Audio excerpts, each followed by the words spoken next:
Get out of my house! He made a choice no one understood, a choice that tore his family apart and branded him a villain. Marcus kicked his own brother, Jamal, out of his home. The whispers started instantly. How could he? What kind of man does that? But what if the real reason Marcus did it, the shocking truth he kept hidden, was the only way to save them both? This isn't the story you think it is. You're about to find out what really happened. The air in the small, cramped living room was thick with unspoken words, heavier than the humid summer night pressing against the windows. Marcus, a man whose shoulders carried the weight of years of responsibility, stood rigid, his jaw clenched so tight it ached. Across from him, slumped on the worn sofa, was his younger brother Jamal. Jamal, with his perpetually youthful grin and eyes that still held a flicker of boyish charm, even at 32, seemed oblivious to the storm brewing. "Jamal," Marcus began, his voice a low rumble, each syllable a struggle. "I need you to listen to me. Really listen this time." Jamal merely grunted, scrolling idly on his phone, a faint, tinny sound of a video game escaping the tiny speaker. Marcus felt a familiar surge of frustration, a hot wave that threatened to consume the last vestiges of his patience. 4 or 5 years, Jamal had been living under Marcus's roof, a roof Marcus had worked 2 jobs to afford, a roof that was supposed to be a sanctuary, not a revolving door for broken promises. "I'm serious, man," Marcus pressed on, his voice rising slightly. "This can't go on. You haven't paid a dime in rent, you barely help around the house, and you're bringing trouble right to my doorstep." Jamal finally looked up, his eyes widening in feigned surprise. "Trouble? What trouble, bro? I'm just chilling. You always gotta be so dramatic." "Dramatic?" Marcus scoffed, a bitter laugh escaping him. "Dramatic? Is it dramatic when the landlord calls me about noise complaints? Is it dramatic when I find empty liquor bottles under your bed? Is it dramatic when I have to explain to my boss why I'm late again because I was bailing you out of some mess?" The questions hung in the air, unanswered. Jamal's easygoing demeanor began to crack, replaced by a flicker of resentment. "Look, I'm trying, okay? Things are tough out there. You know that. Tough for who, Jamal? Tough for the man who works 60 hours a week to keep this place afloat? Tough for the man who put his dreams on hold to make sure you had a place to land after everything." Marcus's voice cracked on the last word, the raw emotion momentarily overwhelming him. He took a deep, shaky breath. "I can't do this anymore. I just can't." Jamal pushed himself up, his face hardening. "What are you saying, Marcus? You kicking me out?" The question was laced with disbelief, almost a challenge. Marcus closed his eyes, the words a hammer blow to his own heart. "Yes, Jamal. I'm kicking you out. You have 2 weeks to find somewhere else to go." The silence that followed was deafening. Jamal stared at him, his mouth agape, the casual indifference gone, replaced by a mixture of shock and betrayal. "You can't be serious," he whispered, as if the words themselves were too fragile to be spoken aloud. "I've never been more serious in my life," Marcus replied, his voice flat, devoid of emotion, though inside a hurricane raged. "Get your things. 2 weeks. That's all you get." Jamal stumbled backward, his eyes wide, as if seeing his brother for the first time. The man who had always been his protector, his provider, his rock, was now casting him out. The news spread like wildfire through their tight-knit community, fueling gossip and disbelief. Marcus, kicking out Jamal? No way. That's not like him. But it was true, and the community, unaware of the hidden battles fought behind closed doors, could only see the unthinkable. A black man, a pillar of his family, had just kicked his own brother out onto the streets. The 2 weeks passed in a blur of strained silence and whispered arguments. Jamal, initially defiant, eventually packed his meager belongings, his resentment a palpable cloud around him. He left with a final, scathing look, a look that tore at Marcus's soul. "You'll regret this, Marcus," he'd hissed, the words echoing in the empty house long after the door slammed shut. The regret was already a heavy cloak Marcus wore, but heavier still was the judgment. News travels fast in their neighborhood, a place where everyone knew everyone, and family ties were sacred. The whispers started almost immediately. At the corner store, the cashier, Ms. Evelyn, a woman who had known Marcus since he was a boy, offered a sympathetic but knowing glance. "Everything all right, son?" Jamal moved out. Her tone was gentle, but the implication was clear. What kind of brother does that? At church on Sunday, the usual warm greetings felt colder, the smiles less genuine. Marcus caught snippets of hushed conversations, saw heads turn away as he approached. He was no longer just Marcus, the hard-working man who always helped out. He was Marcus, the brother who abandoned his own. His mother, bless her heart, called him daily, her voice laced with a mixture of concern and thinly veiled disappointment. "Marcus, are you sure you did the right thing? Jamal needs family. He needs you." She didn't understand. How could she? She only saw the surface, the image of her two sons, one thriving, one struggling, and the thriving one turning his back. Sleep became a luxury Marcus couldn't afford. Every creak of the house, every distant siren, seemed to mock him, reminding him of Jamal's absence and the gaping hole it left, not just in the house, but in his heart. He felt like a villain in his own story, condemned by those he loved and by his own conscience. Yet, deep down, a stubborn, aching conviction remained. He had to do it. But why? Why would a man who had sacrificed so much for his family make such a drastic, seemingly heartless decision? The truth, as always, was far more complex than the headline suggested, and far more devastating than anyone could imagine.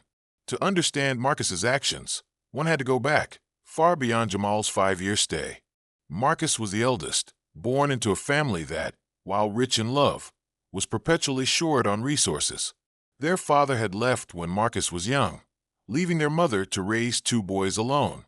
Marcus, barely a teenager, had stepped into the void, becoming the man of the house long before he was ready. He remembered the day he turned 16, not with the excitement of a new driver's license, but with the grim determination to find a job. He worked after school, saving every penny, not for himself, but for Jamal. Jamal, younger, more vulnerable, had always been Marcus's soft spot. He shielded him from the harsh realities of their poverty, ensuring Jamal had new shoes for school, enough to eat, and a semblance of a normal childhood. When Jamal got into trouble in high school, petty theft, skipping classes, it was Marcus who talked him out of the worst of it, Marcus who vouched for him, Marcus who paid the fines. He even put off his own dream of going to college, instead taking on more hours at the local factory, funneling money into Jamal's community college tuition, which Jamal eventually dropped out of. Then came the accident. A drunk driver, a late night, and Jamal behind the wheel. No one was seriously hurt, but the car was totaled, and the legal fees mounted. Marcus, without hesitation, drained his entire life savings, money he had painstakingly saved for a down payment on his own place, to cover Jamal's legal costs and help him avoid a serious criminal record. He told no one about this sacrifice, not even his mother. He just smiled, reassured everyone Jamal was fine, and started saving again from scratch. Years later, when Jamal, struggling with addiction and unable to hold down a job, called him, homeless and desperate, Marcus again opened his door. He believed in second chances, in family, in the power of love to heal. He set rules. He gave Jamal a purpose. He found him a job. For a while, it seemed to work. Jamal was clean. He was contributing. He was smiling again, a genuine smile this time. Marcus allowed himself to hope. But hope, he learned, could be a cruel mistress. The relapses started subtly, then became more frequent, more destructive. Jamal would disappear for days, return gaunt and haunted, only to promise he would change, beg for another chance. And Marcus, ever the protector, always gave it. Each time, a piece of Marcus chipped away, his own life, his own happiness, slowly eroding under the relentless pressure of Jamal's struggles. He was constantly bailing Jamal out of trouble, covering for him, lying to protect him, all while watching his own health and finances dwindle. The house, his sanctuary, became a battleground. He was drowning, and the person he was trying to save was pulling him under. The shocking truth wasn't just Jamal's addiction or his irresponsibility. It was the chilling realization that Jamal, in his darkest moments, had become a danger to Marcus's very existence. It started small, missing money from Marcus's wallet, then from his savings account. Jamal always had an excuse, a plausible story, and Marcus, desperate to believe, always accepted it. But the incidents escalated. One night, Marcus woke to the sound of hushed voices in his living room. He crept out to find Jamal, high and agitated, arguing with two unsavory characters. They were demanding money, threatening violence. Marcus, heart-pounding, had to intervene, promising to pay Jamal's debt himself, just to get them out of his home. Then came the threats, not just to Marcus, but to his reputation, his job. Jamal, in a moment of desperate need for money, had used Marcus's name, his good standing, to secure a loan from a local loan shark. When Jamal couldn't pay, the loan shark came directly to Marcus, demanding repayment, threatening to expose Marcus's debts to his employer, to the community. Marcus had to scramble, taking out a high-interest personal loan to cover a debt that wasn't even his, just to protect his carefully built life. The final straw came a week before the eviction. Marcus had been saving for months for a crucial surgery for their mother, a procedure that wasn't fully covered by insurance. He kept the cash in a secure, hidden place, a place only he knew. One morning, he went to check on it, and it was gone. Every last dollar. He confronted Jamal, who initially denied it, then broke down, admitting he'd taken it to pay off a new drug debt. The shame, the betrayal, the sheer desperation in Jamal's eyes was almost unbearable. But it was the look of cold, calculating fear in Marcus's own heart that solidified his decision. Jamal wasn't just hurting himself anymore. He was actively destroying Marcus's life, jeopardizing their mother's health, and bringing dangerous elements into their home. Marcus realized with a sickening clarity that his brother, the boy he had protected and sacrificed for his entire life, had become a genuine threat, not just to his finances or his peace of mind, but to his safety, his future, and the well-being of their mother. He couldn't save Jamal if Jamal refused to save himself, and in trying, Marcus was losing everything. The eviction wasn't an act of abandonment. It was an act of desperate self-preservation, a desperate attempt to draw a line in the sand before they both drowned. It was the only way to force Jamal to confront his demons, and the only way Marcus could protect what little he had left. The truth, when it finally began to surface, was a slow, painful unraveling. It started with the loan shark, who, after Marcus paid him off, let slip to a mutual acquaintance the true nature of Jamal's debt and Marcus's unexpected bailout. Then, Marcus's mother, after her surgery was delayed due to the missing funds, pressed him for answers. With a heavy heart, Marcus revealed the theft, the years of covering for Jamal, the constant financial drain, and the escalating danger. The community, initially quick to judge, slowly began to piece together the fragments of Marcus's silent struggle. People remembered Jamal's erratic behavior, the strange characters seen lurking around Marcus's house, the sudden financial struggles Marcus seemed to be facing despite his steady work. The whispers changed, from condemnation to concern, from judgment to understanding. Jamal, cast out and forced to face the brutal reality of his addiction without Marcus's safety net, hit rock bottom. It was a painful, necessary fall. He ended up in a shelter then, through the intervention of a kind social worker who heard his story, found a path to a rehabilitation program. It was a long, arduous journey, filled with setbacks and moments of despair. Months later, Marcus received a call. It was Jamal, his voice thin but clear, sober. He wasn't asking for money or a place to stay. He was calling to apologize. A real apology, filled with genuine remorse, not the hollow promises of the past. He admitted everything, the theft, the lies, the danger he had put Marcus in. He understood now. He understood the impossible choice Marcus had been forced to make. The road to reconciliation was long and uncertain. Marcus didn't immediately open his door again. Trust, once shattered, takes time to rebuild. But he visited Jamal in rehab, listened to his progress, and offered cautious encouragement. He learned that sometimes the most loving thing you can do for someone is to let them fall, to force them to stand on their own, even if it breaks your own heart in the process.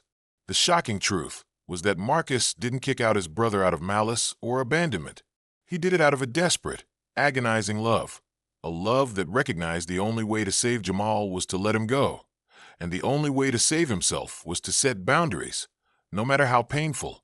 It was a testament to the unseen burdens many carry, the silent sacrifices made, and the complex, often heartbreaking, decisions that define true family love. It wasn't a story of a brother abandoning his own. It was a story of a brother making the hardest choice imaginable for the good of them both. And in the end, it was a story of hope, forged in the crucible of despair. And that's the raw, unexpected truth behind Marcus and Jamal's story. It goes to show, things are rarely as simple as they seem on the surface. We hope this gave you a new perspective. If this story resonated with you, hit that like button right now. It truly helps us bring more compelling, real-life narratives like this one to you. And don't forget to subscribe and ring that notification bell so you never miss our next gripping tale. We're always digging deeper to uncover the stories no one expects. Thanks for watching.